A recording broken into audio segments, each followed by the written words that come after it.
Raja Kumari. I go harder than anybody. দুবাইয়ের Concord big view হোটেলের এই ক্লাবে অনুষ্ঠিত হয় জমকালো এক সঙ্গীত অনুষ্ঠান। ক্লাবের ইতিহাসে সর্বোচ্চ দর্শক সমাগম ঘটে এই দিনে। রাত ৮টায় শুরু হওয়া এই সঙ্গীত অনুষ্ঠান চলে দীর্ঘ রাত পর্যন্ত। সরাসরি দর্শকের সামনে একে একে ৭টি গান পরিবেশন করেন মার্কিন এই র্যাপার, যিনি পেশাগতভাবে রাজা কুমারী নামে পরিচিত। একাধারে তিনি একজন র্যাপার, গীতিকার ও সঙ্গীতশিল্পী। সঙ্গীতের পাশাপাশি তিনি বেশি জনপ্রিয় তার আকর্ষণীয় বডি ফিগার সহ অসাধারণ সব স্টাইলের জন্য। এছাড়া তার অসাধারণ নৃত্যকলা যা দর্শকদের পাগল করে তোলে।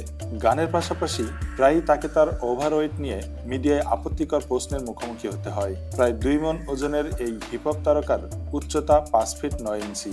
৩৯ বছর বয়সী এই হিপহপ তারকা এখনো বিয়ে করেননি। তিনি বলেন, ১৯ বছর বয়সে তার মায়ের বিয়ে হয়েছিল, যখন তার মায়ের ওজন ছিল মাত্র ৪০ KG. My mom was 90 pounds when she got married, so somehow in her head. তিনি তার শরীরের এই অধিক ওজন নিয়ে বেশ চিন্তিত, তাই তিনি বিয়ে করার কথা ভাবতেও ভয় পান।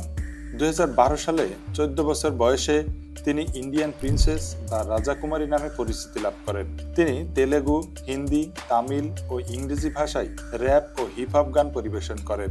১৯৮৬ সালে তিনি ক্যালিফোর্নিয়ার ক্লেয়ারমন্টে একটি তেলেগু পরিবারে জন্মগ্রহণ করেন। তার পরিবারের আদি নিবাস ভারতের অন্ধ্রপ্রদেশ। তার বাবা মা ভারতীয় সংস্কৃতির প্রতি গভীর ভালোবাসা থেকে মেয়েকে ছোটবেলায় ভারতীয় নৃত্যশিল্পী হিসেবে প্রশিক্ষণ দিয়েছিলেন। মাত্র ৫ বছর বয়সে মঞ্চে নৃত্য পরিবেশনা শুরু করেছিলেন রাজা।